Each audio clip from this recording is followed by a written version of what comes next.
If something sounds easy, quick, and easy, all in one solution, it's not going to deliver for you in one arena, and it doesn't deliver for you in social. And we do like a lot of e-commerce work on the agency side, and almost every one of our sites, at least 75% of the traffic is coming from. Welcome to the Brand Fathers. Okay, so today on the Brand Fathers, it is Jordan and I. Where is Father Oren? Is he still part Father of Oren Fathers? is a man of the many miles, and he is in some other country, I'm sure. But Ashwin and I are holding down the fort.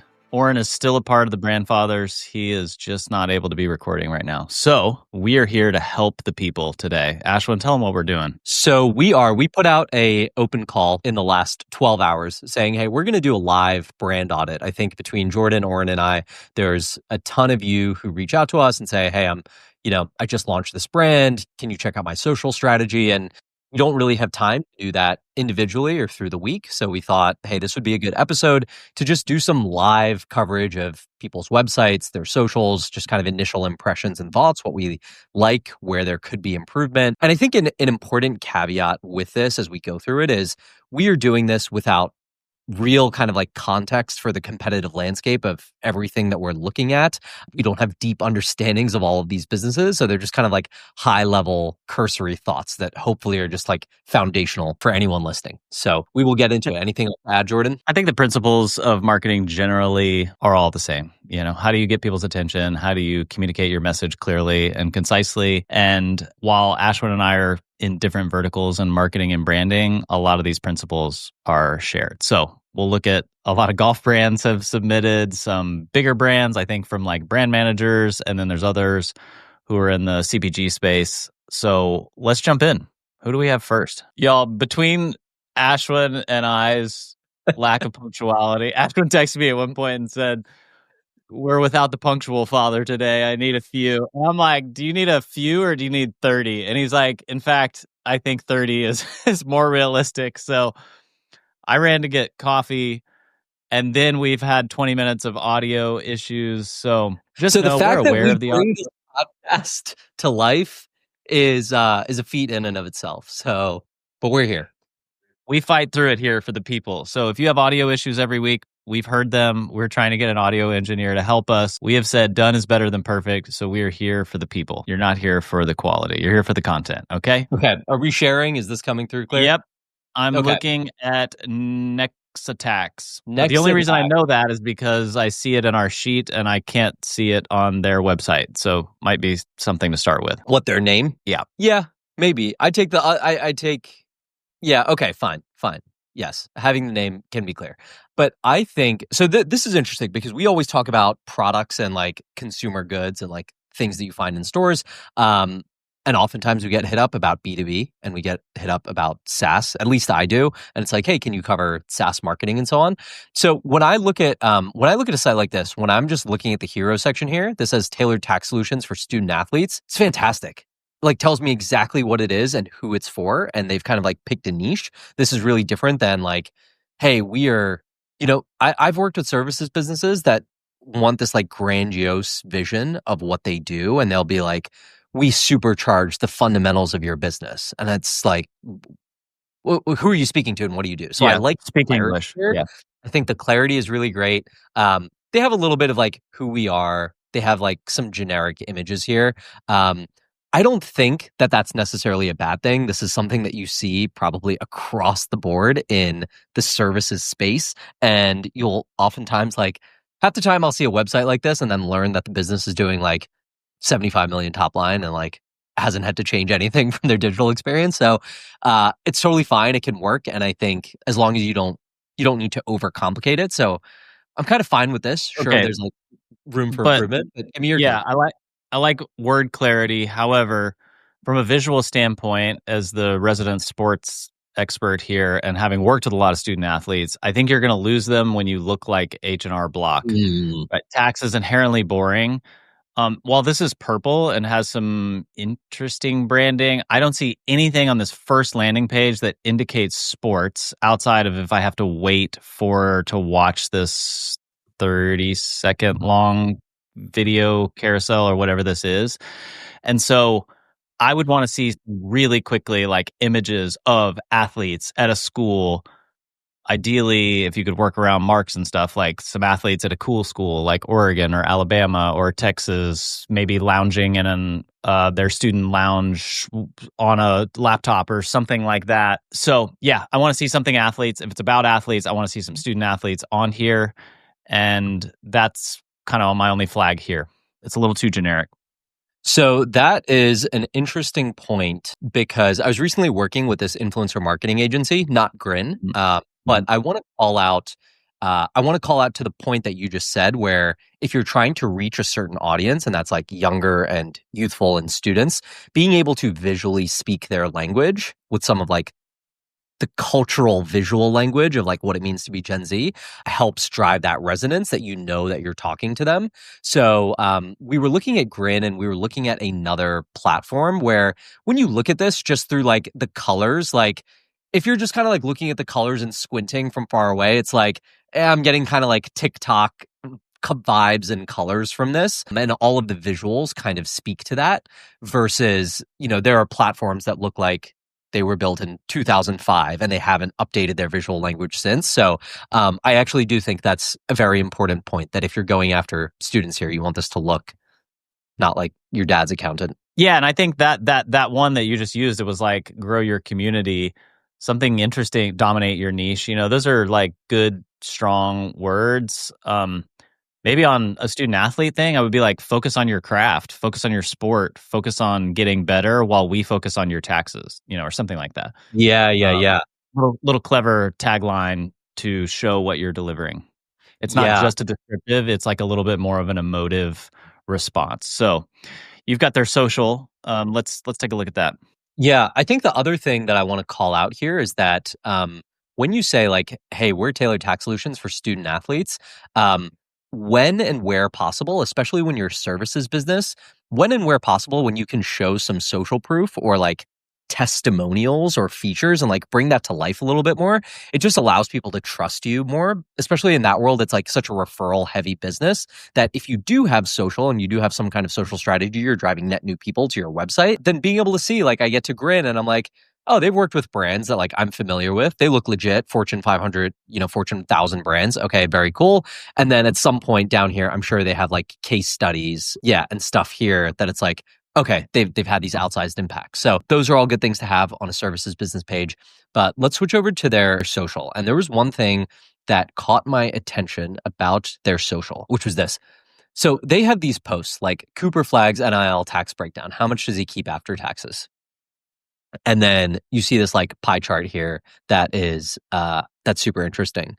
And they do this across a few different student athletes. Yeah, big athletes. Yeah, Paige Beckers and Cooper Flagg, notably now new Dallas professional athletes in the next couple of months, Ashwin. I'm not sure if you're tracking the NBA draft, but both of our teams got the number one pick. So we got Paige Beckers, and it looks like we're going to get Cooper Flagg as well. Just need to throw that in there as a Dallas fanboy. But yeah, those graphics are good. I guess my challenge is vertical video is going to rule the day. It looks like they have a couple that do fairly well. These carousels do well as well. These carousels do well. I think you probably find the fastest growth through Reels. And then once you have some of that audience that's engaged, you start doing some of these posts. Because what I like about these posts is it actually looks like one of those like news articles that you'll just see in your feed from like a Morning Brew or like, Wall Street Journal, Report, whoever. Yeah, exactly. And you are taking this like topical person and news story and then like layering in your expertise or insight on top of that. And I think that's a kind of winning formula for anyone in the services business. And you think about like tax prep or accounting here, in and of itself, it's like hard to make that super interesting and accessible to people. And so doing it through this lens of finding some like celebrity adjacent person and then bringing your expertise into that, I think is super important. So I really like the carousels here, but yeah, I would take this a step further. You make a carousel of this. Okay, how do I make a reel of this? And you could take the same exact concept. You could probably just throw them in green screen and then try that too. Yeah, you could make an incredible video with that tax breakdown and just think like using examples. Like if you had a stack of blocks and you took half off immediately, you could think about the hook. The one thing I would say there is make the call to action like it's Paige Becker's NIL tax breakdown, make it a little bit more about the audience like you. So how much do athletes pay in NIL taxes? Something like that. That's a question that people perhaps have wondered would be helpful. And then, yeah, you could turn these into vertical video. That'd be great. Lastly, I would just look at their profile at the top. It looks pretty good. It says we're simplifying taxes for college athletes, all-in-one tax prep app, launching May 19th. I would change that launching May 19th to download, get on the list or some call to action with an arrow down to their website. Like all of it looks great except that last piece. Get a call to action. Say download to simplify your life today or something like that. It's a good one. Yeah, I like it. I mean, good stuff for company that hasn't launched yet. Early. Yeah, exactly. All right, let's see. Who else we got? Coolhand Movers. Oh. Ashwin doesn't like it. Well, I'm biased because I like actually I do like it, but I'm biased because I like Piece of Cake Moving. I have a strong affinity to this brand Piece of Cake Moving, which is they have pink trucks all over New York. They're great movers. I actually think this is like a totally fine site because again, I think there's more of an interesting conversation to be having here where for some businesses and services, the website matters a great deal, right? If you're an e-commerce business, if you're selling like a CPG product where a person is making a transaction on your website, everything matters there. All the details matter. The product photography matters. When you're a services business, like most of their business is probably coming from people being like, hey, go use Coolhand Movers. They were great. Okay. Yeah. Searching on their iPhone. Yeah. Searching on their phone about this. And I think they actually cover, let's leave aside aesthetics. I actually think they cover like the key points that you need. They're like professional movers, New York City based. They have like this best movers quote, according to New York Mag. Okay. It's like strong social proof. They have their Google stars here. Again, strong social proof. Yeah. They tell you what their services are. They have like another like social proof, like, hey, we've been in all of these things. It's really just like a ton of social proof, which are like, what more do you need, right? They're a mover. Like you get a sense of what their services are. Doesn't have to be like a terribly compelling site. I think from an information standpoint, they convey everything you need to convey here. Well, the only nitpick I would have here is that there's a lot of verbiage in the subheading, and I think you could get away with most of this with the title. So like friendly professional movers, I would just include best movers in New York, according to New York Mag, and then you have all your social proof there. You're just starting to get like really copy heavy in all of these subheadings. You could maybe like shrink those to one line each because it's just a lot of words. People aren't trying to read a bunch. So that would be my only nitpick. There's a lot of subhead that typically like once you get someone to learn more and click about, then you have the ability to write those paragraphs more, but small nitpick. Yeah. Yeah. Okay. I hear that.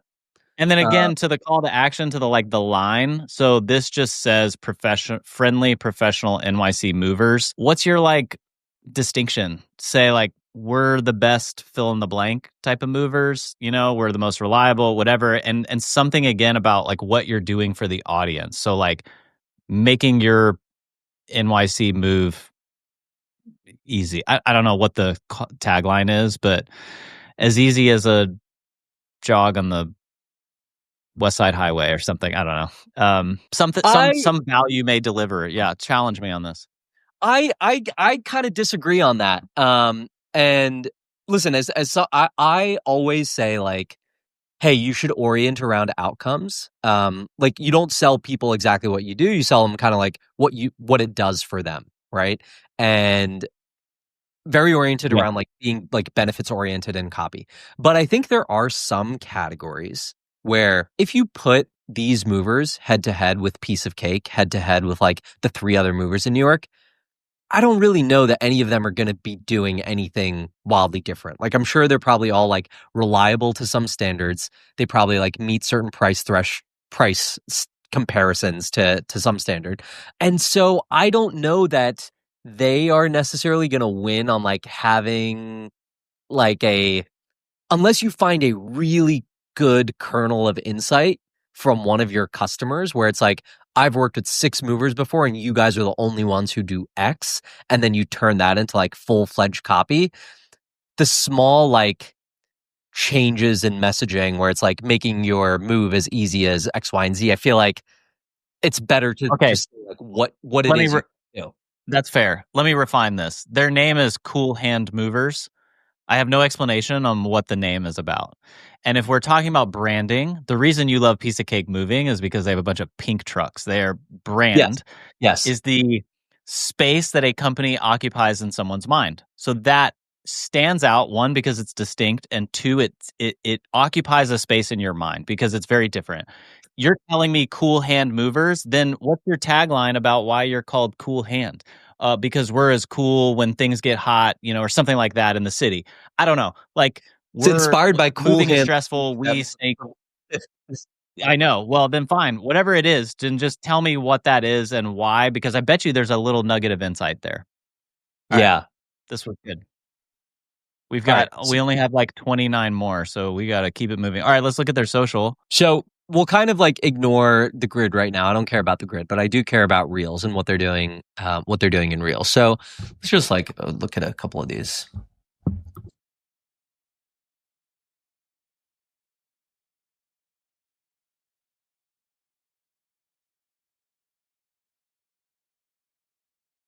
No. We're watching a time lapse like skills training.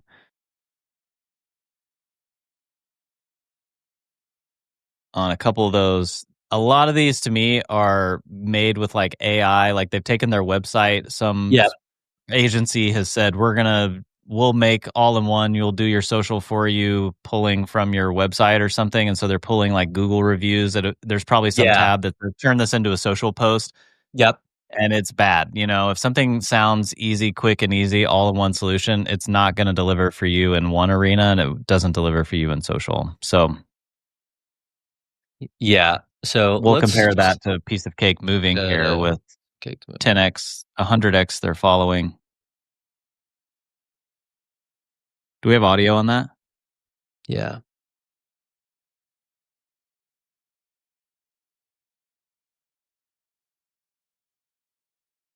Here we see French Montana. They're moving French Montana. They're wearing these purple bright jackets. There's tons of pink all over their stuff. We've got influencers here creating content. Yeah. So I think Piece of Cake's real strategy here is like they just move influencers for free or discounted rates and then ask them for content and then have them do collaboration posts, which is great. Like it just works really well for them and then allows them to not have to like build a social presence like on their own, because like as we know, social in and of itself can be a huge lift to do well and to do right. So if I were to give Coolhand Movers some advice on the social side, one, it's these kind of like templatized posts, whether it's like a Canva template or whatever template, just like not really going to get much traction. And I think here there's probably like some paid put behind it, but it's not really going to get like any engagement in the feed. So I would focus less on that stuff. And if you are filming stuff like this, then I would think about some things like, hey, here are a few mistakes that people make when they pack their glassware when they're moving. And then it's like, they usually do it like this. And then like, here's how we do it at Coolhand Movers. And it's like the hook is like dropping a glass plate and smashing, Yeah. And I think like at a starting point, you don't even have to go that crazy with it. Like even here, right? Let's say, hey, they have this B-roll, they have this video. Like how do you take just this footage and make it more interesting or more compelling? And the first thing is I would take off this like bottom text that says Coolhand Movers Skills Training 2025, because that's like the first thing I see. And I'm like, if I see this in my feed, it's like, who's Coolhand Movers? What is their skills training? Why am I watching this? This looks like an internal like video for their team. And then there was some opening hook text. It was like how to build a C-bin or something. But I would reframe this and do a voiceover with this. We do this, so you don't have to. Like you've all done this. You're watching that. Like we don't need to. The skills training needs to be around like the consumer focus. So it's saying, isn't this a pain in the ass? Yeah. So building a C-bin, building a C box. It's like, dude, that would take me like 30 minutes to put that box together. And it's like, We do Totally. this. This is like how our boxes are so safe and secure. We do this so you don't have to with every single one of our boxes, whatever. Yeah. Yeah, we love doing this. You hate it. Let us do it for you. Yeah. Bang. Exactly. All right. Next up. And I would take all the budget Yeah. that they're using and find, hold on, Ashwood, the only other thing I would say is like, who's the person who does all the tours of like New York people? Like they're probably super expensive now, but like take all that money and put it into that person who's doing like apartment tours or like house tours. One of those videos is going to drive more leads for you than 100 of these kind of AI created templates. So, do less better. Yeah, I agree. All right. Next, let's look at now a e-com site, GolfRoots. Do you know GolfRoots, Jordan? Are they based in Dallas? I think they're based in Dallas. I have no idea. Hold on. Let me look at them. Well, they seem to be more of a, okay, they're not selling their own brand. They are just a reseller. They're just this online store, right? Oh, yeah. Oh, check out their go to their social. Okay. Yes, these are Dallas based. They'd crush social. They're amazing. This is GolfRoots. They are a pre-owned golf reseller. So the golf business is kind of notorious for this. Club manufacturers are coming out with new clubs every 6 months. They're actually good, though, for 20 years. There's people who are searching for old retro clubs. There's people who are rebuilding clubs. These guys, and gals, if they have gals there. I've met one of the founders here. We ran into each other on the golf course. They're doing great stuff. They give free clubs to kids. I've even had friends say, hey, you got to go check out GolfRoots. They give free clubs to my kids, which is just a great thing to be doing. They educate people. They tap into like the retro nerdy nature of equipment businesses. So they are crushing short form social. I've seen a lot of their stuff in my feed. People love this type of stuff. And a lot of times they're answering one of their top questions in their consumer's mind. Hey, what are the top 5 clubs for a beginner? What's the best club that Callaway has made in the last 10 years? And they do all this stuff and they have all these clubs behind them. They have this great background. So yeah, GolfRoots is doing great stuff in social. Just pop one of these videos open.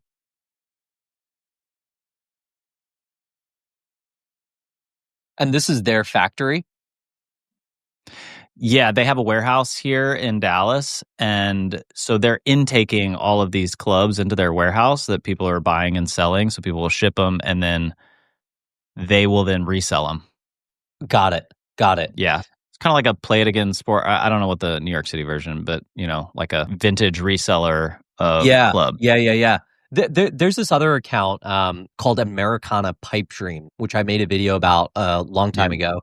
They are a reseller of military apparel. They just buy like old military apparel from various like countries or outlets. Yes. And the way that they do short form is that they will tell you a story about like, hey, why bomber jackets by the Japanese were made this way in like 1943. And it's like really, really good stuff. And these guys are just like history buffs and then like enjoy telling this story. And then the product is just one piece of it. And so that's so different. It's so much more compelling than they're just like, here's a flat lay of these new bomber jackets that we have. It's like pulled me in. I watched a ton of their content. So this is a perfect example of just like lo-fi content where these people have expertise and they're talking to their niche and answering questions. And it shows you that an entire content strategy can be built quite successfully just off the back of that. Yep. What are your customers asking for? What are the questions they're asking in their mind? And how do you show off, provide the value, and then show the product? So exactly. Great stuff there. Right. Do we want to look at their site? We'll take a quick look at their site. I mean, for a reseller, look, affordable pre-owned clubs for every level. Makes sense. They have clean kind of like navigation and shots here. You go into it, clean filters. Yeah, that was kind of what I meant. I think this is a good example of having just the title of the thing. They don't need, and it's not apples to apples here, but they don't need like putter, a device that you use on greens, blah, blah, blah, blah, blah. Or we have thousands of putters that you can choose from. It's just like putters, wedges, drivers, woods. Yeah. Yeah. Which is kind of what I was calling out on the other one. It just makes that homepage look cleaner, and whatever you're interested in, you can tap into and get further on. So well done to these characters here at GolfRoots. Yeah, it's good stuff from GolfRoots. % of the traffic is coming from mobile, whether you're running ads, whether they're coming from social. So I just like to look at it from a mobile standpoint. So, Okay, we see IncrediWear, double your impact. Okay, so they're doing some donation, 24/7 wearable anti-inflammatory therapy.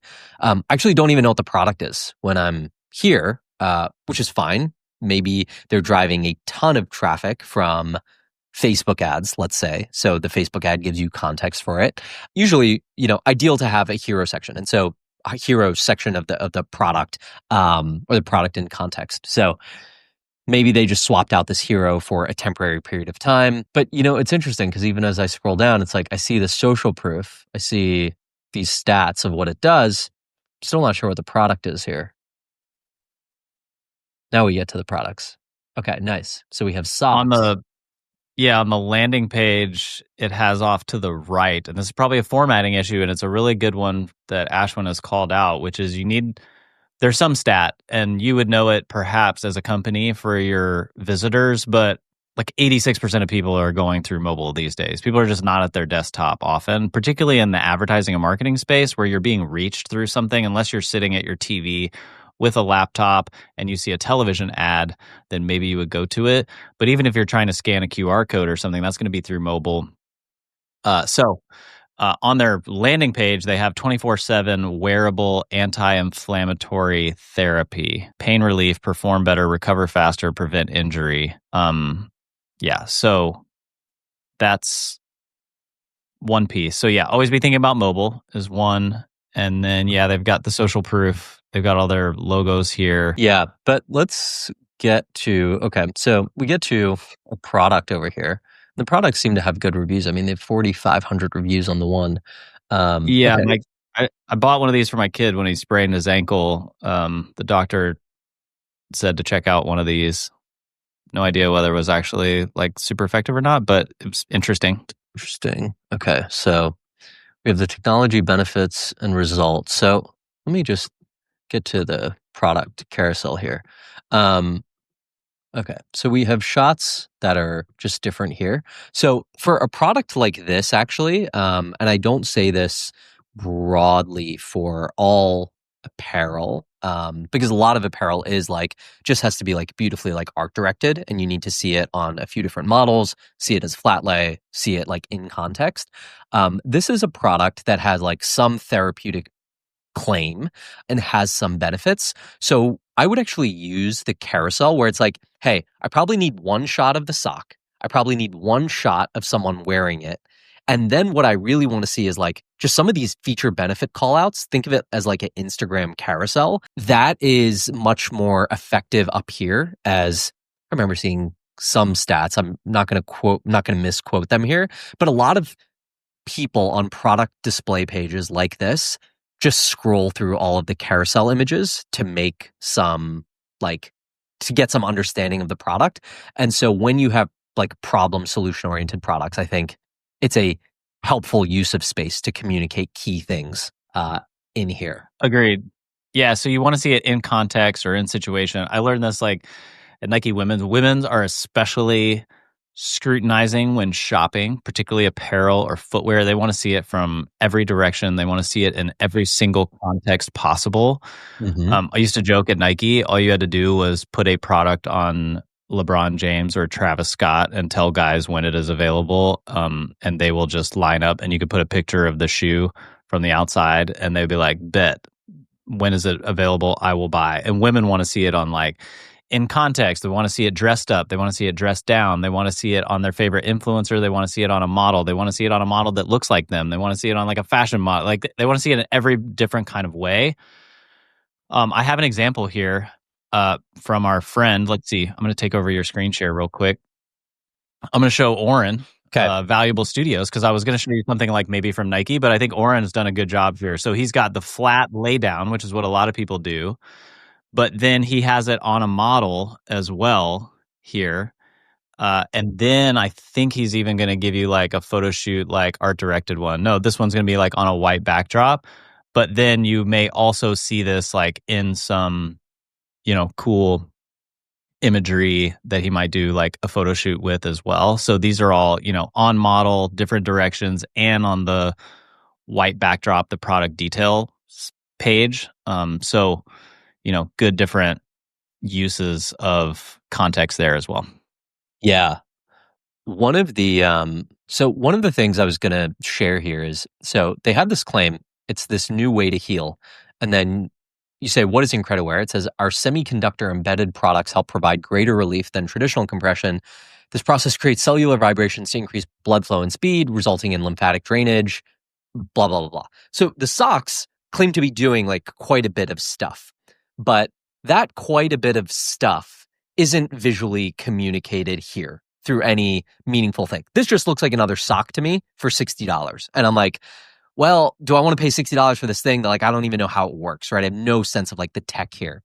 And I'll pull up in a different example because I don't have another top of mind example. But there is, whenever you have a product where you're doing something novel and there is like some technology at work and you need to explain the science of it, I think finding ways to visually communicate that either through graphics like this or through, let me see if Therabody does this,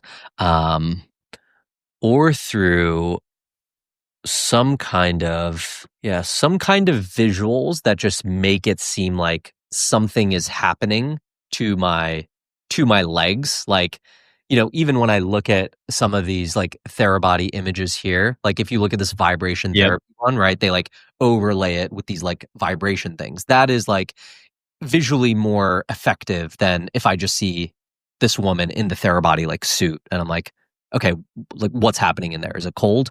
So that's like one way that I would think about like visual and like graphical exploration to better hammer this message of what these socks do. Yep. And I was obsessed with this concept, and I think it's helpful when people are thinking about really any form of communication as our attention spans get lower. I think there's a time and a place for long paragraphs like that, and they have it down here. Well, it's just a bunch of check marks, but I wanted at one point, like at Nike football, all of our consumers were 10 to 17. I wanted to do all product benefits through emojis and like not have to say anything. So if this is a fast cleat, put a flame or put a fast car, you know, like emoji or something, like you can indicate things through symbols so much quicker than you can through long text. I do think there's a place for long text, but again, the simpler, the better usually for people. And if they want to find more information, they will, and you make that readily available. Yeah. We're looking at Armra now. Yeah. I was talking, I bring this up as this kind of like animation, which I don't think is like particularly that good. However, this is a product, it's a supplement that you take that helps like quote unquote heal your gut lining. How do you, sure, there's a way to communicate that in text, which is like the paragraph text that you see over here. But I was talking to the marketing team at Armra, and they were kind of saying like, hey, communicating what is happening internally is a kind of challenge. And so we created this like animation to help do it, and they use it on all of their landing pages now. And they're like, this was like a pretty decent unlock for us in like helping drive home this idea of like, hey, your gut was like separated before, you take this thing and like now it like, you know, congeals this barrier. Brings it together. Yeah, totally. As somebody who went through this over the last year and then had heard that concept, I still think no one is like articulating or showing a great graph for that. So any attempt at being able to show a graph and simply communicate is going to be helpful. Absolutely. All right, next up, I think we have GoatLane, or do we want to look at IncrediWear's social? All right, let's look at GoatLane. Well, yeah, let's look at IncrediWear. GoatLane. Okay, yeah. So, all right, GoatLane landing page. Another golf. I know this is probably all from my stuff. Okay, first issue I see like on the bottom of the shoe is like Goat, which is also a major platform in the sneaker footwear space. So a little bit of a challenge there, and I think their branding is green and white. Maybe that's StockX, green, white, and black. Okay, one thing I will call out. Looks like a nice product design page. I don't know. Yeah, I think it's a nice product design page. So here's the thing. These shoes, I've never heard of GoatLane before. I don't know how big or small they are. But this is something that I come across for a lot of new brands will launch, and they'll say, hey, we made this product and we want to sell it at a premium price point. We want to sell it at $250, $300 for a sweater or shoe or whatever. And then they will set it up on a kind of like basic Shopify theme and not have any real kind of like intentional design in their photography or in their site. And so when I look at GoatLane, I look at the site, and the site is very nice. The shots are kind of well curated here and kind of well, nicely art directed. It all looks intentional, and it looks fairly premium here. And even when you look at kind of elements like this, it's like, okay, cool, that's a nice presentation for it. You look at these 3 call outs: high traction and performance, water resistance, extra comfort. There is a version of kind of like the IncrediWear site where you might just list this out as a bunch of copy and like a big blocky paragraph text, which like, okay, that just kind of feels slapped on. Whereas here, it's at least showcasing a visual that supports that idea.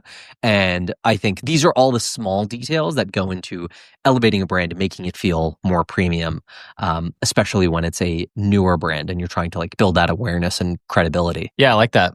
Like I would just say you could get away with just high traction. You don't need and performance. Again, you'll just constantly hear me say simpler, better. And it looks like they're based in Sweden. Social looks premium. Looks very nice. Looks premium. Grid looks great. And it looks like they have some really well-performing content too. Well, yeah, solid content here. Hit that one with the shoe. Hit that one let's see what this is.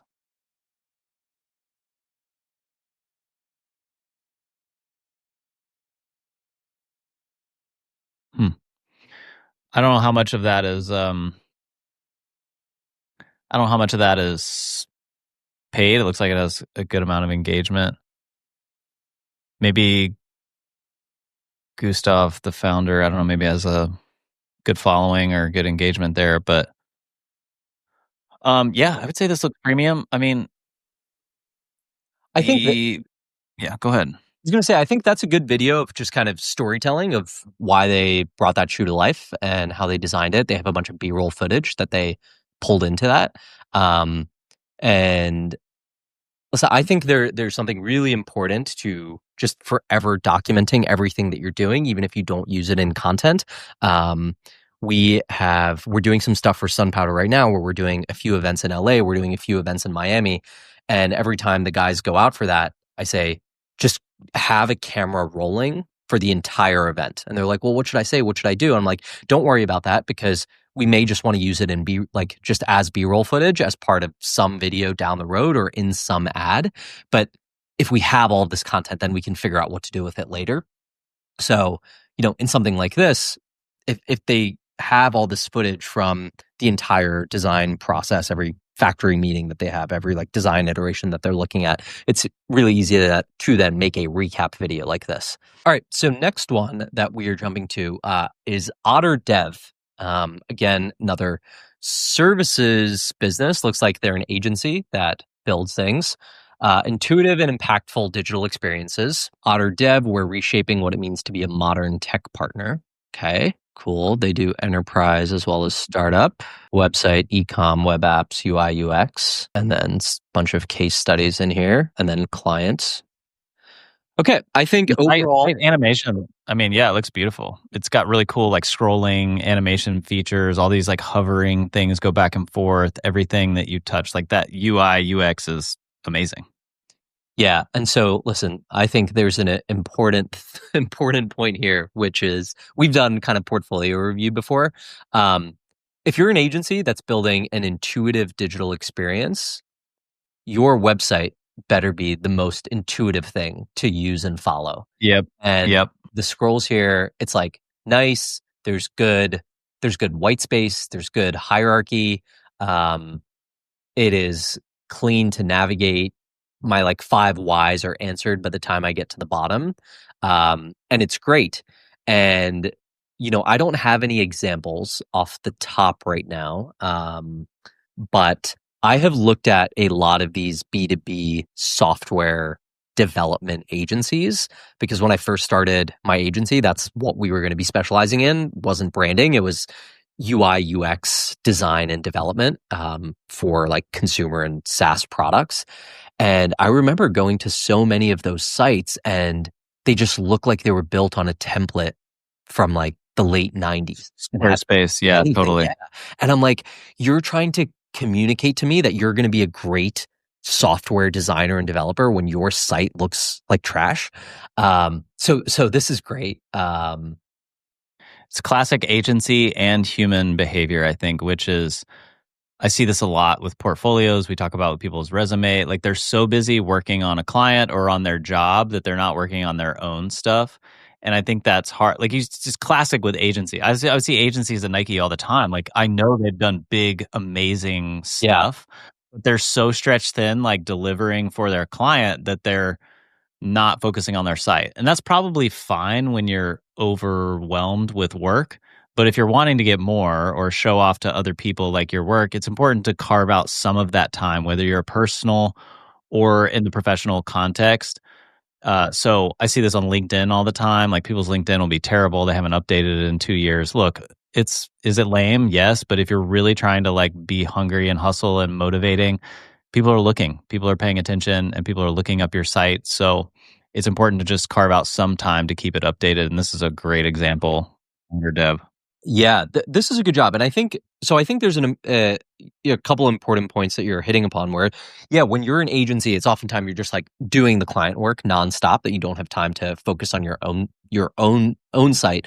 There's a lot of agency websites, especially from a design standpoint, where it's like the site is overly designed and they do too much where it's hard to actually use. Like it's not an intuitive site, and you get there and it's just like, I just want to see your work and I want to see kind of like if it's good and make that kind of clear and easy for me. So if we look at a totally opposite experience, it still kind of communicates that to me. There's this designer who I know, Abby, she does phenomenal work. And she just has a list here. So it's like pretty low maintenance stuff for her. She says the brand, here's what she did for the brand. And then you can view the work. This pops open. Wow, that's cool. You see a bunch of the assets.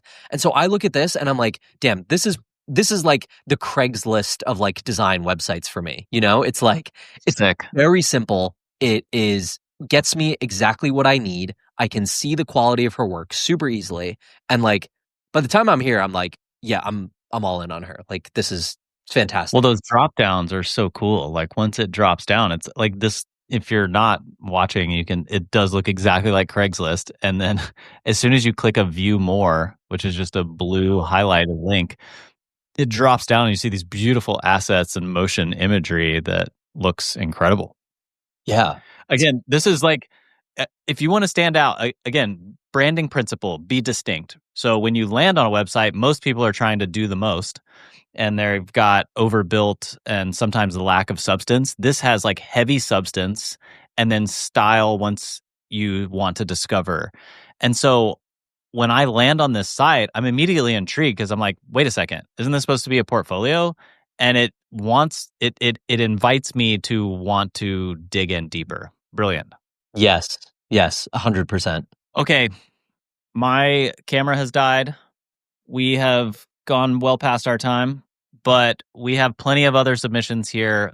If you guys like this, let us know. We will continue to do this type of stuff and we can save some of these and do more in the future. Any parting thoughts here, Ashwin? We're going to have our platform episode coming up soon on retail specialty. So if you have questions or want to know anything about getting into retail, let us know. Anything else on the platform episode or platform, Ashwin? No, I think the platform episode is going to be great. You've heard us talk about platform every episode now. I got a ton of questions that people want to know about retail. So I'm very excited to talk to the platform team about that.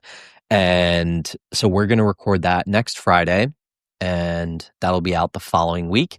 And yeah, let us know if you liked this style of episode where we just do kind of like live audits and breakdowns. I think we can do them for social. We can do them just for art direction. We can do them just for websites. But if you liked it, let us know. Let us know any brands. As always, DM us, share, like, subscribe, and thank you for listening. See y'all next time.